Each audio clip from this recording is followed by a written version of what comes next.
안녕하세요. 제가 이혼을 하게 된 지도 벌써 2년이란 시간이 지나 3년에 가까워지고 있네요. 아예 잊었다면 거짓말이겠지만 꽤 오랫동안 떠올리지 않고 있었는데 최근에 저의 이혼의 결정적인 원인이 되었던 전신회를 보게 되었는데 다시 이혼하던 순간이 떠오르더라고요. 그래서 하소연도 할 겸해서 사연을 써봅니다. 긴 이야기가 될 수 있지만 한번 들어주시겠어요? 저와 남편의 첫 만남은 황당하기도 했고 웃기기도 했어요. 당시 맛집으로 유명했던 떡볶이집이 있었는데 남편과 전 그곳에서 처음 만났죠. 남편은 남편의 친구와 전 제 친구와 떡볶이집에 방문했고 친구와 단 한마디의 대화도 없이 떡볶이를 먹는 저에게 남편이 다가오더라고요.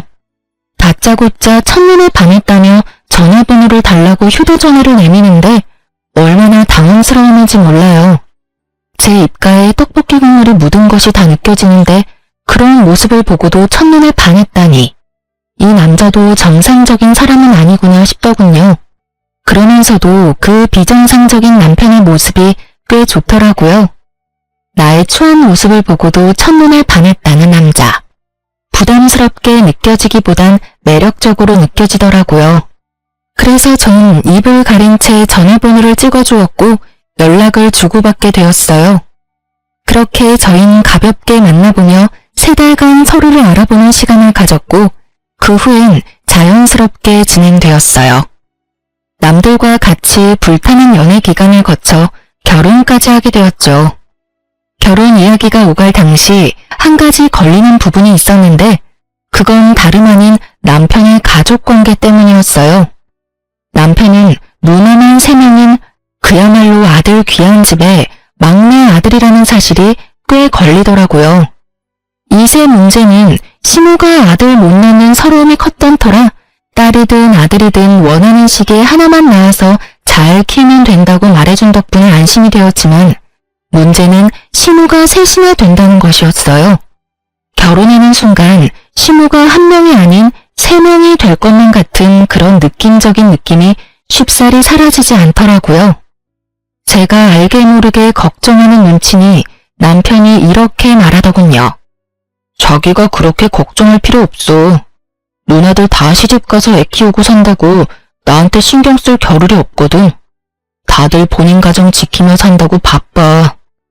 전 이런 남편의 말을 믿고 결혼을 하게 되었고 남편의 말대로 신우들은 저희 부부에게 무관심에 가까울 정도로 관심이 없었어요. 그 흔한 안부 연락조차 없더군요. 가끔 제가 안부차 연락이라도 드리면 연락해준 건 정말 고마운데 앞으로는 굳이 이러지 않아도 된다며 저를 위해 주셨고 전 오로지 부부 사이만 신경 쓰며 행복한 신혼생활을 즐기고 있었어요. 그렇게 행복한 4년이 지나고 잘 사는 줄만 알았던 둘째 시누이가 남편의 외도로 인해 갑작스럽게 이혼하게 되었고 새로운 둥지를 시댁에 틀게 되며 저희의 다툼은 시작되었어요. 이혼하고 돌아온 둘째 시누이는 전혀 다른 인격의 사람이 되어 있었고 그 예민함은 말로 할 수 없는 정도였죠. 가끔 시댁에 가는 날이면 저를 향한 안 입고 온 시선과 함께 어떻게 해서든 트집을 잡고 싶어 안달이난 사람처럼 꼬투리를 잡기 시작하는데 정말 미칠 지경이었어요. 한날은 남편이 퇴근이 늦어져 예상했던 시간보다 시댁에 늦게 도착하게 되었고 엄연히 제 탓도 아닌데 저를 나무라기 시작하더라고요. 왜 이렇게 늦어? 집안에 제일 어린 것들 때문에 도대체 몇 명이나 밥도 못 먹고 기다리는 거야? 아, 죄송해요. 많이 시장하시죠? 이 사람이 생각보다 퇴근이 늦어지는 바람에 조금 늦었네요. 그걸 변명이라고 해? 그러면 올케라도 먼저 와서 어른들 식사 준비를 했어야지. 이게 뭐야? 올케가 늦는 바람에 내가 식사 준비 다 했잖아. 혹시 올케 일부러 늦은 거 아니야? 일하기 싫어서? 아니에요, 형님. 이 사람한테 물어보세요. 정말 이 사람이 금방 마친다고 해서 기다렸는데 생각보다 지체되는 바람에 늦은 거예요. 전 억울함을 토해내며 남편을 향해 얼른 돕지 않고 모아내는 눈빛을 보냈고 이런 제 마음을 알아챈 남편이 제 말에 동의를 하며 제 편을 들어주더라고요. 비록 그 동맹은 길지 않았지만요. 아니야, 누나. 나영이는 진짜 나 퇴근하기 전부터 회사 앞에 와서 기다렸는데 내가 갑자기 일이 생겨서 늦었어. 갑자기 생긴 일이라 나영이한테 연락해줄 틈도 없었고 그래서 나영이는 그저 기다릴 수밖에 없는 상황이었어. 어머, 얘 봐라. 너 꼴에 지금 네 와이프 편을 드는 거니? 이혼한 누나 앞에서 참 잘하는 짓이다. 아니, 누나, 그게 아니라 나는 그냥 누나가 오해하고 있길래 우리 상황은 그랬다고 설명해주는 거야. 그래? 그러면 알겠어. 자칫하면 나 서운할 뻔했잖아. 그건 그렇고 다음부턴 아예 따라와. 그럼 늦을 일도 없을 거 아니야. 형님, 저 회사에서 여기까지 오려면 버스 2번이나 갈아타야 해요. 그게 왜? 내가 갈아타는 것도 아닌데 내가 그것까지 신경 써야 해? 순간적으로 전 제 귀를 의심했습니다. 이 무슨 이기적인데 짝수까지 없는 말인가요? 이럴 때야말로 남편이 나서 한 소리를 해줘야 하는 타이밍인데 남편놈은 누나에게 핀잔 한 번 얻어먹었다고 저와 눈도 마주치지 않으며 온몸으로 이 상황을 회피하고 있더군요. 아니, 형님, 무슨 말을 그렇게 섭섭하게 하세요? 내 말이 뭐? 내 말이 틀렸어? 형님 말대로라면 형님이 음식을 하든 말든 제가 하는 것도 아닌데 남편 차 타면 편하게 올 수 있는 시댁을 왜 제가 버스를 2번씩이나 갈아타면서 일찍 와야 해요? 그렇지 않나요? 뭐야? 그야 당연히 올케가 며느리니까 일찍 와서 어른들 식사 준비해야 할 거 아니야. 그렇게 치면 며느리보다 자식이 자기 부모님 먹을 음식 준비해야 하는 게 더 당연한 거 아닌가요? 효도를 해도 며느리보다 자식이 더 해야죠. 뼈를 깎아가며 키우는 건 며느리가 아니라 자식이잖아요. 시누이는 논리에서 밀린다 싶으니 막무가내로 소리를 지르며 밀어붙이기 시작했고 저 역시 그간 쌓인 게 많았던 터라 물러서지 않고 맞섰어요. 야, 너 말 다 했어? 어디서 말대꾸야 말대꾸가? 야라니, 아무리 감정이 많이 상한 상태라고 해도 말은 좀 가려가면서 하시죠? 왜? 야라고 하면 안 돼? 너 나보다 나이도 어리잖아. 말이 아다르고 어다른 건데 굳이 반말하면서까지 제 기분 상하게 말할 필요는 없다는 말을 한 거예요. 지금 나 가르쳐? 네가 뭔데 나한테 이래라 저래라야? 형님이 다른 사람한텐 그런 식으로 말한다면 저도 상관하지 않죠. 저 하나 먹고 살기도 바빠 죽겠는데 미쳤다고 제가 상관하겠어요? 그런데 지금은 형님이 저한테 그런 말을 했고 제 기분이 나빴으니 충분히 말할 수 있는 상황이죠. 제가 당사자니까요. 한마디도 지지 않고 자신의 누나한테 말대답하는 제 꼴이 보기 싫은 것인지 남편은 버럭 화를 내며 시누이 편을 들더라고요. 당신 지금 누나한테 이게 무슨 말버릇이야? 당장 누나한테 사과하지 못해? 전 너무 황당해 코웃음만 나오더군요. 남편은 저에게 사과를 강요했고 전 그런 남편의 말을 무시한 채 시댁에서 머물 때 쓰는 저희 방으로 들어가 버렸습니다. 뒤이어 남편이 따라 들어오고 자신이 생각해도 너무했다 싶었는지 늘 하던 식상한 멘트를 날리기 시작하더라고요. 당신도 잘 알잖아. 내가 말은 그렇게 해도 당신 편이라는 걸. 요즘 누나가 상황이 그렇다 보니까 좀 많이 예민해. 당신도 알다시피 누나가 원래 그런 사람은 아니었잖아. 그러니까 당신이 조금만 이해해줘. 이 시기만 지나면 곧 괜찮아질 거야. 응? 남편의 말을 듣고 있자니 짜증이 확 솟구치더군요. 그런 게 어디 있어? 형님은 원래 그런 사람이 아닌 게 아니라 애초에 그런 사람이기에 지금 저렇게 행동하는 거야. 알겠어? 그리고 내가 처음부터 이랬어? 나도 처음엔 형님 잘 대해주려고 애썼어. 그런데 나만 애쓰면 뭐해? 상대방은 나랑 잘 지낼 생각조차 없어 보이는데. 내가 무슨 형님 봉이야? 형님 샌드백이야? 왜 애꿎은 나한테 화풀이를 하시냐 이 말이야. 전 그렇게 적나라하게 시누이에 대한 불만을 표했고 남편은 누나에 대한 험담 섞인 사실을 받아들이고 싶지 않았는지 기분 상한 티를 팍팍 내더라고요. 기분 상할 수도 있다고 생각했어요. 왜 그런 거 있잖아요. 내 가족 나는 욕해도 다른 사람이 욕하는 건 싫은 기분. 하지만 이젠 저도 가족 아닌가요? 남편이 시댁보다 더 보살펴야 할 가족은 이제 저잖아요. 신우이도 신우이지만 남편에 대한 실망감과 서운함이 더 커지더군요. 남편 역시 저에 대한 실망감이 컸는지 감정을 숨기지 않았고, 생각해보면 그때부터 남편은 저와 눈도 마주치지 않으며 거리를 두기 시작했던 것 같아요. 그러면서 제 편을 들지 않는 치졸한 방법으로 저에게 복수를 하기 시작하는데, 시댁에 갈 때는 늘 혼자인 기분이 들더군요. 거기에다 임신에 대해선 어떤 간섭도 하지 않겠다던 시모는 보란듯이 압박을 하기 시작하더군요. 예, 너희 결혼한 지가 벌써 4년이 지나간다. 이쯤 되면 너희도 아기 소식 들릴 때가 되지 않았니? 아, 그렇긴 한데 그게 생각보다 쉽진 않네요. 내가 웬만하면 이런 말까지 하지 않으려고 했는데 우리 둘째가 하는 말이 이렇게까지 자연 임신이 안 되면 문제가 있는 거라고 하던데 혹시 검사라도 해봤니? 신우가 말하는 둘째는 신우이가 확실했고 갑자기 왜 이런 말을 하나 싶었더니 신우이의 입김이 작용한 것이 분명해 보이더군요. 누구의 입김이 작용했든 늦어지는 것은 맞는 말이기에 참고 넘어가려고 했는데 신우는 임신이 되지 않는 것을 오로지 저의 탓으로만 돌리고 있더라고요. 아니요, 그렇지 않아도 남편이랑 이야기해봤는데 이번 달은 바빠서 안 되고 다음 달쯤에 같이 병원 가보기로 했어요. 뭐? 우리 아들이 병원을 왜 가니? 우리 아들은 문제없어 얘. 둘째 이야기 들어보니까 그런 건 여자 쪽에 문제가 있을 가능성이 높다고 하더라. 괜히 바쁜 애 괴롭히지 말고 가려거든 혼자 가. 알겠니? 참 할 말이 없더라고요.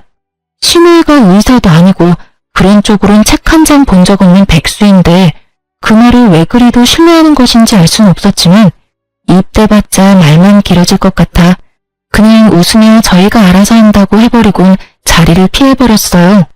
상황이 이렇게 되자 전 스트레스가 극에 달했고 시댁만 피할 수 있다면 북극이든 남극이든 어디든 도망가고 싶은 심정이었어요.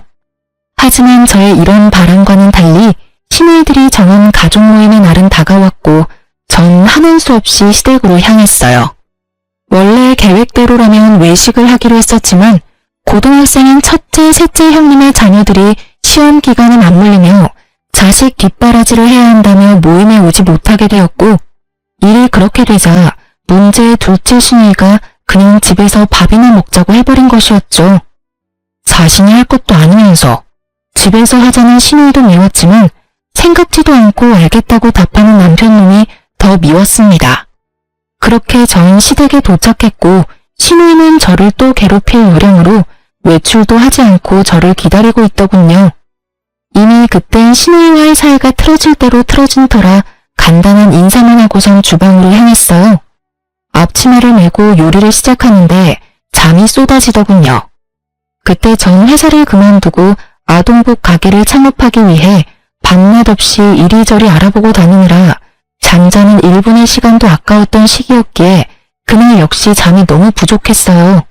그렇게 저도 모르게 하품이 나와버렸고 그 모습을 본 신우이가 마스크를 챙겨오더니 저에게 확 던지며 저를 쥐잡듯이 잡기 시작하더군요. 이거 끼고 해. 그렇게 입 벌리고 하다가 침이라도 흐르면 어쩔 거야? 올케는 왜 그렇게 조심성이 없어? 결혼한 지 4년 정도 됐으면 이 정도는 알아서 준비해야 하는 거 아니야? 아니 형님, 졸려서 하품한 건데 그것도 못하나요? 그리고 제가 하품하면서 침을 흘렸어요? 아니면 침을 뱉었어요? 심지어 천장 보면서 하품했어요, 저. 그게 그렇게나 잘못한 일인가요? 올케, 정말 몰라서 물어? 어른들 드실 요리하면서 하품하는 자체가 더러운 행동인 거야. 알겠어? 오늘은 아쉬운 대로 이 마스크 쓰고 하고 다음부턴 주방에서 쓰는 투명 위생 마스크 사와서 그거 쓰고 해. 알겠어? 이 무슨 말도 안 되는 소리인가요? 시댁이 무슨 대기업 구내식당도 아니고 재채기도 아니고 제가 무슨 병균도 아니고 하품 한 번 했다고 마스크까지 끼라뇨. 그래서 마스크쯤 낄 순 있다고 생각해요. 하지만 신우이의 말투와 표정에서 그저 제가 싫어 걸어오는 시비라는 것을 드러내고 있었고 이쯤 되니 전 참을 수가 없더라고요. 제 성격도 좋은 편이 아니었던 터라 이 정도면 할 만큼 했다는 생각이 들었고 계속 참고 살다간 모르긴 몰라도 정신병에 걸릴 것만 같았어요. 제가 하는 하품이나 행동이 그렇게 더럽고 고가우면 직접 와서 하세요. 전 이렇게 말하며 입고 있던 앞치마를 벗어 신우이에게 던져버렸고 하필 그 앞치마가 신우이의 얼굴에 정통으로 맞아버렸죠. 너 지금 나 때렸니? 의도한 건 아니었는데 어쩌다 보니 그렇게 됐네요. 뭐? 이년이 진짜? 극도의 흥분을 한 신우이는 한 걸음에 달려와 제 머리채를 잡았고 저 역시 그날은 물러서지 않겠다고 작정을 한 날이었기에 신우이의 머리채를 사정없이 잡고 흔들어 버렸어요. 그렇게 적군의 중심지에서 싸움을 해버린 저의 결과는 예상했다시피 외로움 그 자체였습니다. 시모는 간섭도 하기 싫다는 눈빛으로 혀끝을 차고 방으로 들어가 버렸고 남편이라는 놈은 일방적으로 저만을 제지하며 눈화편을 들기 시작했어요. 당신 진짜 미쳤어? 어떻게 신우의 머리채를 잡을 수가 있어? 당신이 제정신이야? 당신 누나한테 무릎 꿇고 빌지 못해? 당신이 왜 내가 당신 누나 머리채까지 잡았는지는 전혀 궁금하지가 않구나. 내가 오죽했으면 이렇게까지 할까 이런 생각은 안 해? 하긴 그런 생각조차 한 적이 없는 사람이니까 지금 이 순간에도 그딴 말도 안 되는 소리나 하고 있겠지. 뭐라고? 너 진짜 이딴 식으로 굴 거야? 마지막으로 기회를 줄게. 지금 당장 우리 누나한테 무릎 꿇고 빌어. 감정을 억누르며 말하는 남편님을 보고 있는데 제 서러움은 폭발해버렸고 전 더는 시댁에서 있을 필요가 없다는 생각이 강하게 들더라고요. 그래서 전 남편에게 한마디 해주고선 제가 하던 음식을 다 버려버리고 시댁을 나와버렸습니다. 내가 한 음식은 형님이 더러워서 도저히 먹을 수가 없다네. 그러니까 이건 다 버릴게. 당신 식구들이 먹을 음식은 당신이 하든 그 잘난 당신 누나한테 다시 하라고 하든 알아서 하고 난 먼저 갈 테니까 밥을 먹고 오든 물을 먹고 오든 알아서 해. 그렇게 전 집으로 돌아와 버렸고 내심 남편을 기다리고 있는 제 모습을 발견했어요. 얼마나 한심하던지. 그런 꼴을 당하고도 남편을 기다리는 내 모습이라 생각보다 참 비참한 일이었어요.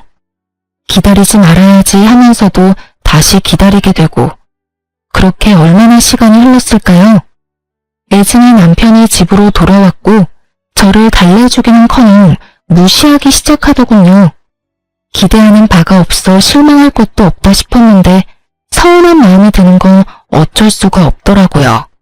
생각해보면 전 그때까지도 남편을 사랑했던 것 같아요. 각방을 쓰면서도 이혼은 생각하지도 않고 있었으니까요. 이혼 고민은 아예 생각조차도 하지 않았다면 거짓말이겠지만 고민의 끝은 늘 그래도 참고 살아야지였어요. 그렇게 각방과 함께 무건수행하는 날들은 길어지고 있었고 화장실조차 따로 쓰고 있었어요. 남편은 거실, 저는 안방에 있는 화장실을 쓰고 있었죠. 그러던 어느 날 남편이 쓰던 화장실 변기가 고장이 났고 하는 수 없이 제 화장실을 함께 쓰게 되었어요.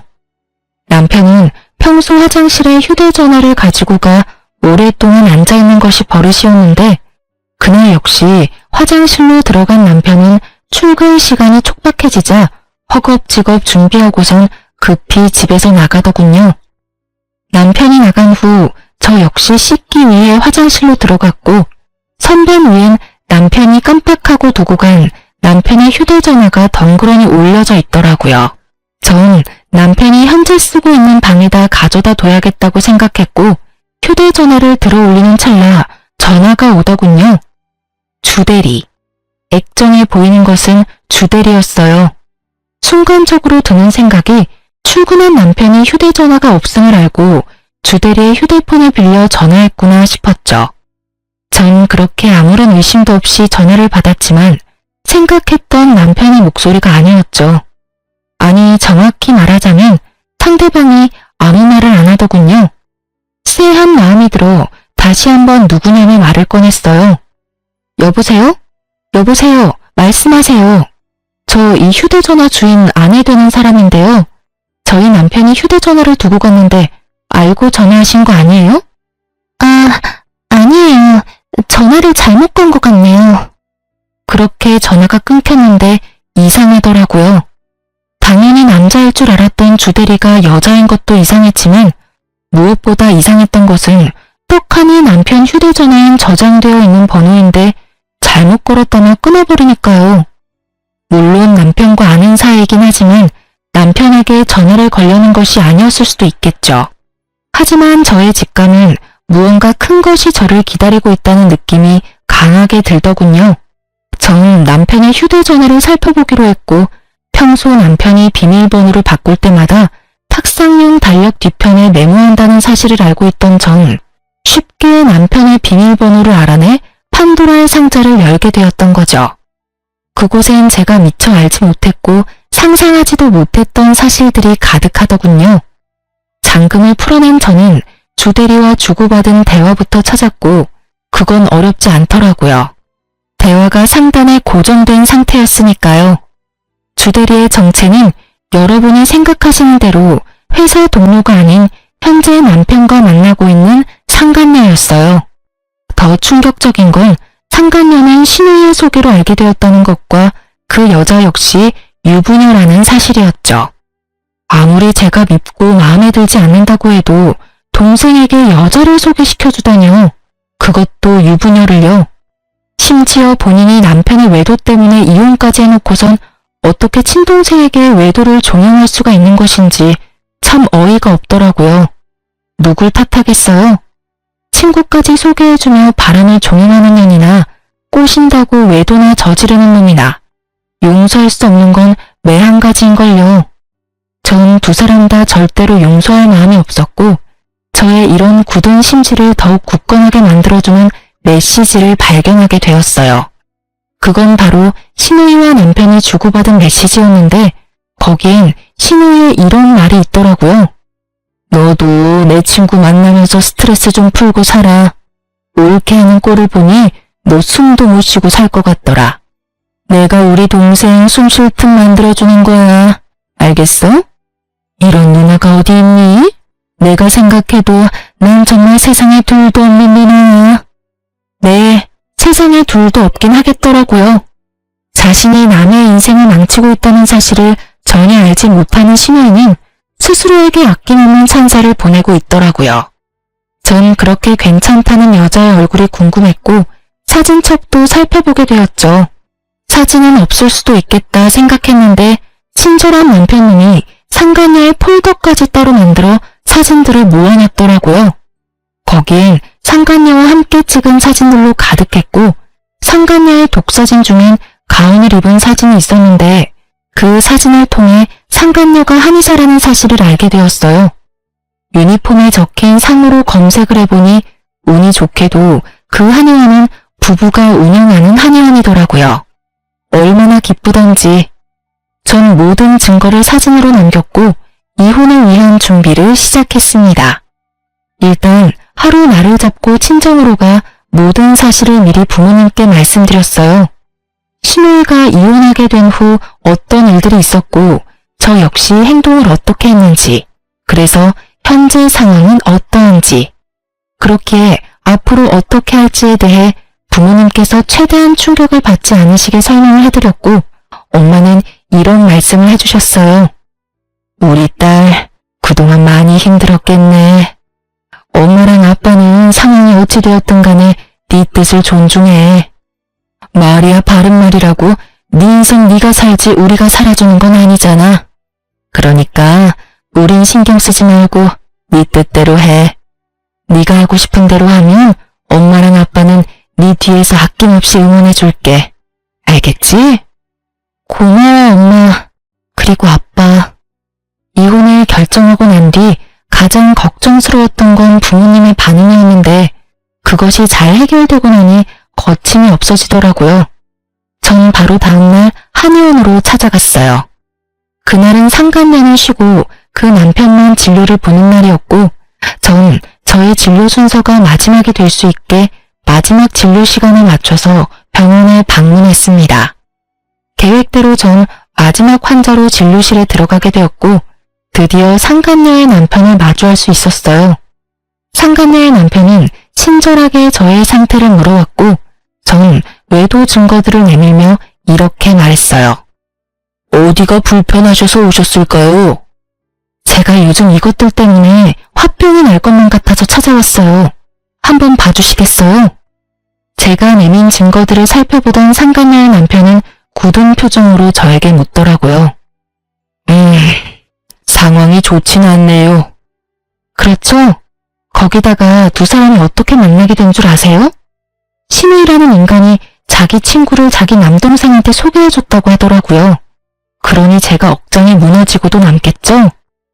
요즘 외도 중인 남편님만 생각하면 잠도 안 오고 계속 화만 나고 이러다 제명이는 못 살 것만 같아서 찾아오게 됐어요.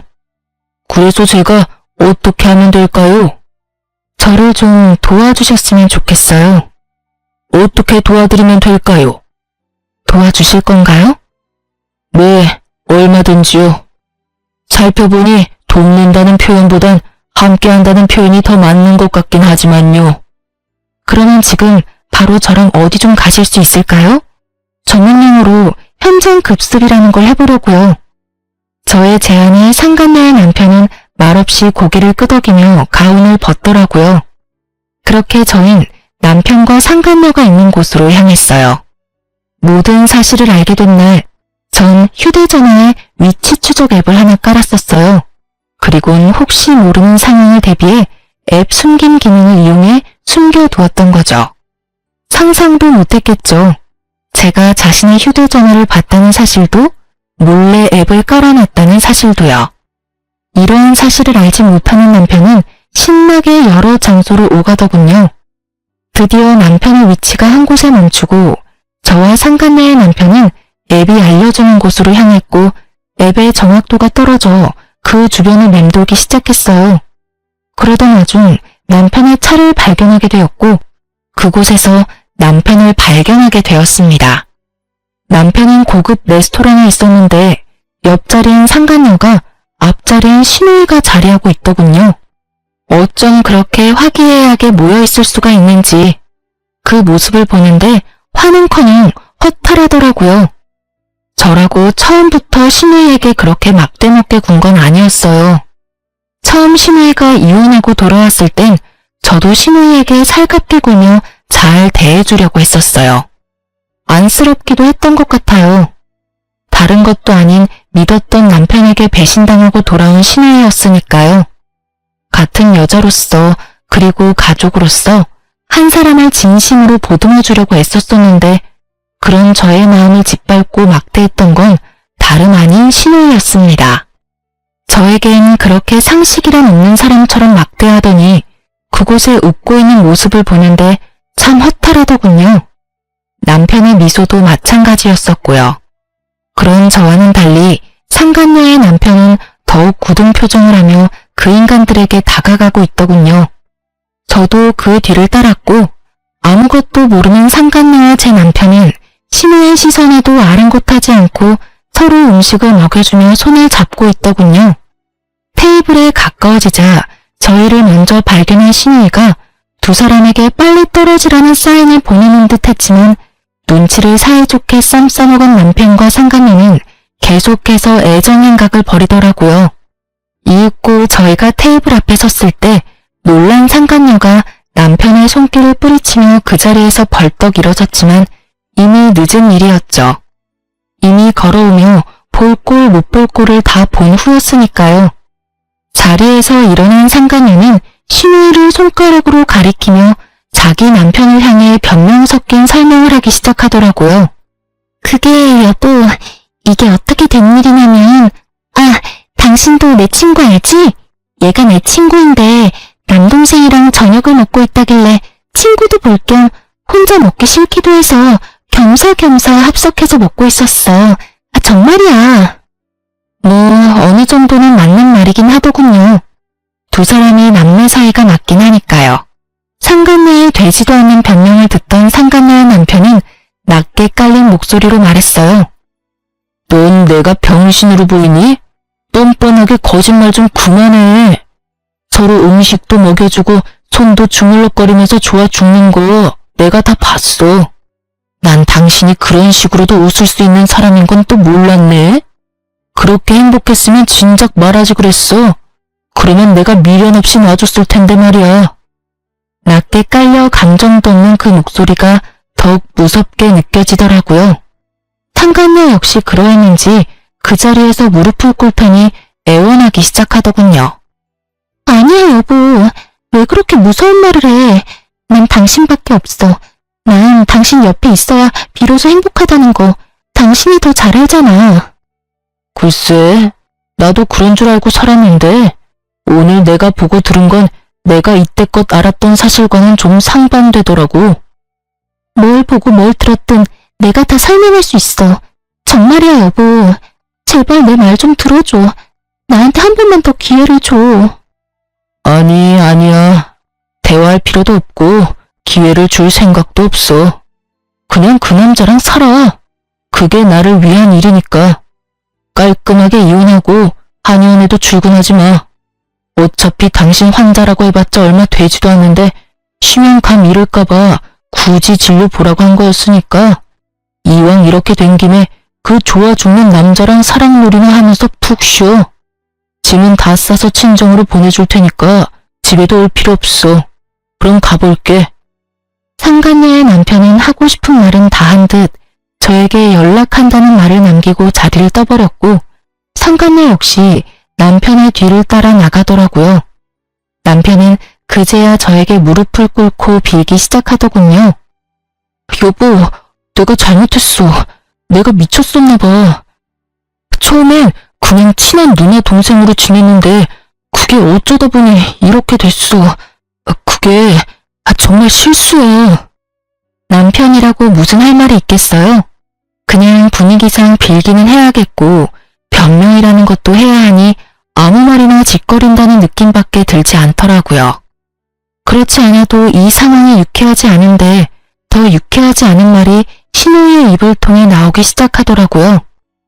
넌 무슨 큰 죄를 지었다고 무릎까지 꿇어? 네가 잘못한 게 뭐 있다고? 잘못은 너보다 올케한테 있지. 그렇지 않아 올케? 입으로 뱉는다고 다 말이 아닐 텐데 이것도 말이라고 짓거리는 신우이를 보고 있는데 참 기가 막히더군요. 계속 해보세요. 어디까지 헛소리 하나 드러나 보게요. 말이나 바른 말이라고. 그렇잖아. 올케가 내 동생 키를 얼마나 죽였어? 뻑하면 눈치 주고 잔소리하고. 그것뿐이야? 시댁하고 잘 지내보려는 노력도 하지 않고 말대꾸나 꼬박꼬박 하지를 않나? 신의 머리채를 잡지 않나? 올케가 그딴 식으로 구니까 얘가 바람을 안 피우고 배기겠어? 아, 그런가요? 그래. 그리고 이제 와서 하는 말인데 애초에 두 사람 어울리진 않았지. 우리 동생은 좋은 대학 졸업해서 대기업 다니고 있는데 지금 올케는 뭐 백수잖아. 남편 돈 받아서 편하게 사는 백수. 동생아, 이참에 그냥 이혼해. 일도 이렇게 됐고 너 어차피 올케하고 잘 살긴 글렀어. 깔끔하게 이혼하고 내 친구랑 연애나 하면서 살아. 한의사, 얼마나 좋아? 연애까지 하다가 결혼까지 하면 더할 나위 없이 좋고.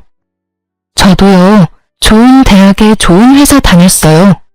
비록 지금은 꿈을 위해 회사를 그만두고 창업을 알아보고 있긴 하지만 생활비도 빠지지 않고 내고 있고요. 물론 창업 준비도 제가 이제껏 모은 돈으로 하고 있어요. 그런데 제가 왜 시댁에 빌붙어 살면서 일도 하지 않고 생활비조차 내지 않는 신우이에게 이딴 말이나 들어야 하는지 모르겠더군요. 어디까지 하나 들어보려고 했는데 할 수 있는 헛소리는 다 들은 것 같고 참고 더 들어줄 수도 없었기에 저 역시 참았던 말을 쏟아내 주었어요. 정말 궁금해서 물어보는 건데 형님도 남편 기죽이고 눈치 주고 해서 형님 남편이 바람 피웠어요? 그래서 이혼까지 당했고요. 뭐야? 너 말 다 했어? 다 했겠냐? 아직 한참 남았으니까 할 말 있으면 그때 해. 이혼당하고 친정에 빌붙어서 살면 조용히나 살지 이게 무슨 짓일까? 아무리 생각해도 내가 이해가 안 돼서 그래.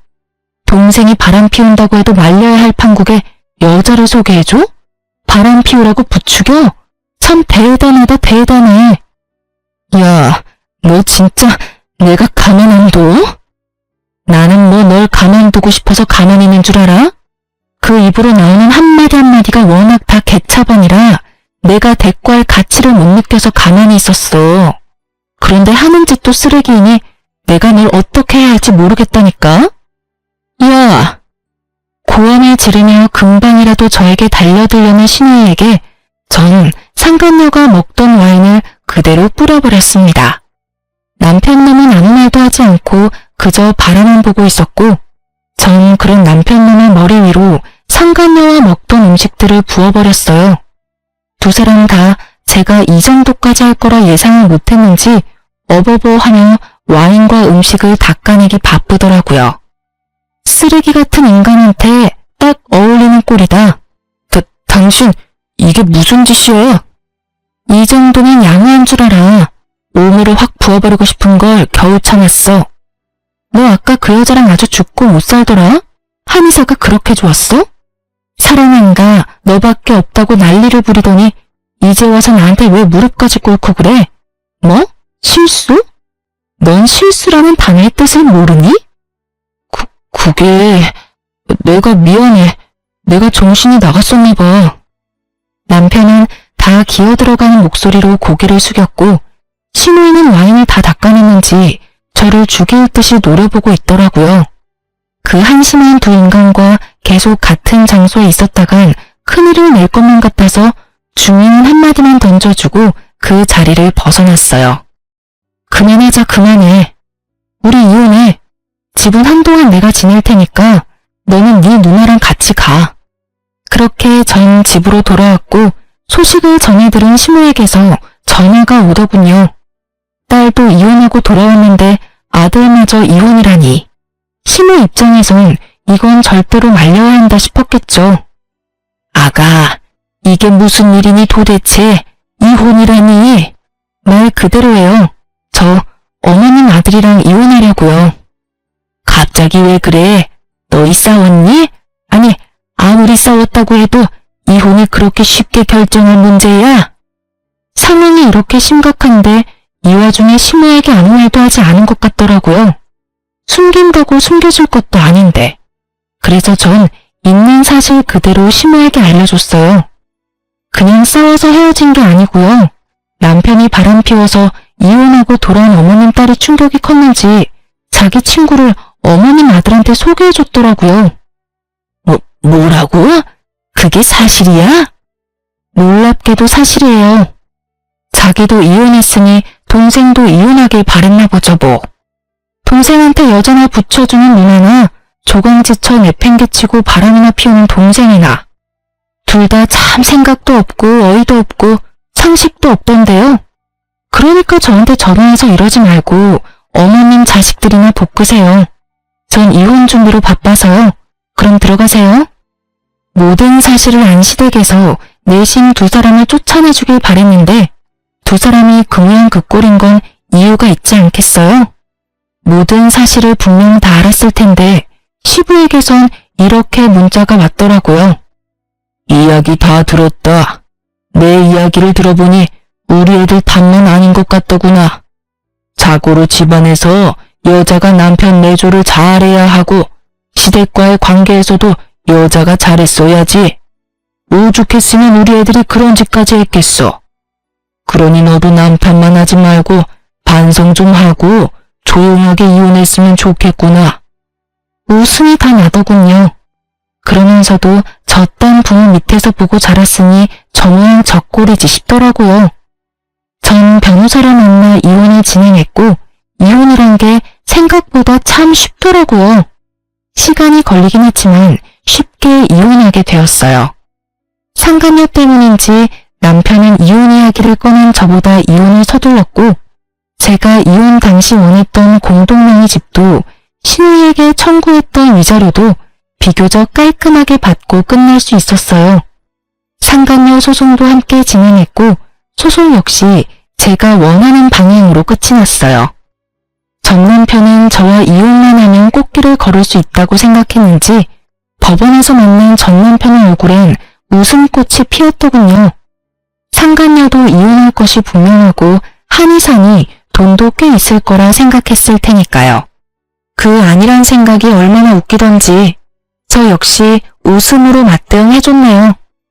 밝게 웃는 제 모습에 기분이 뒤틀린 전 남편은 괜한 시비를 걸어오더라고요. 고맙다. 이혼하자고 해줘서. 덕분에 난 한의사 남편 되게 생겼네. 너도 알지? 그 여자 한의사인 거. 너한테 생각보다 돈을 많이 뜯겨서 속이 좀 쓰리긴 한데 좋게 생각하기로 했어. 그까짓 돈 또 벌면 되지 뭐. 그러니까 앞으로는 각자 알아서 잘 살자고. 난 잘 살 건데 너는 어떨지 모르겠다. 어쨌든 무운을 빌도록 해볼게. 그게 진심에서 우러나는 마음은 아니겠지만 말이야. 그렇게 저와 이혼을 하게 된 전 남편의 앞날은 꽃잎도 보이지 않았고 그저 먹구름만 가득한 나날들이 이어졌어요. 제가 무사히 받을 거 다 받고 이혼했다는 소식을 전해들은 상간녀의 남편은 그 길로 전 남편의 회사로 찾아갔고 그곳에서 난동을 피웠다고 하더라고요.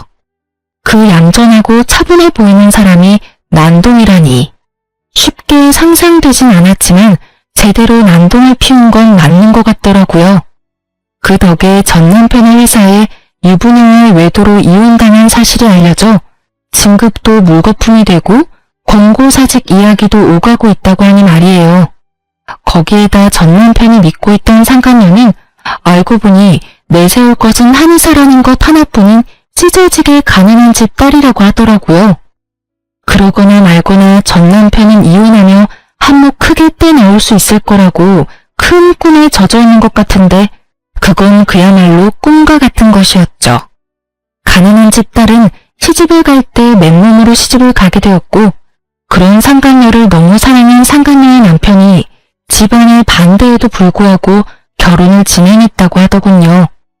1년도 채 되지 않는 짧은 결혼 생활에 나눌 수 있는 재산은 없었고 상간녀가 누리고 있던 집, 차, 심지어 한의원까지 전부 남편의 명의였기에 상간녀는 그야말로 한의사라는 타이틀 하나만을 가지고 맨몸으로 이혼을 당했다고 하더라고요.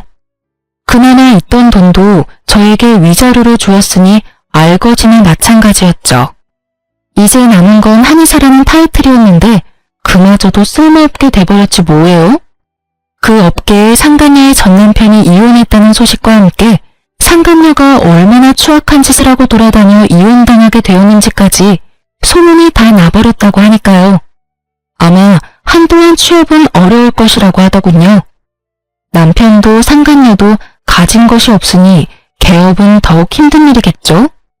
전 준비하던 아동복 매장을 개업해서 잘 지내고 있어요. 운 좋게도 맘카페에 소문이 좋게 나서 매출이 꾸준하게 상승하고 있어요.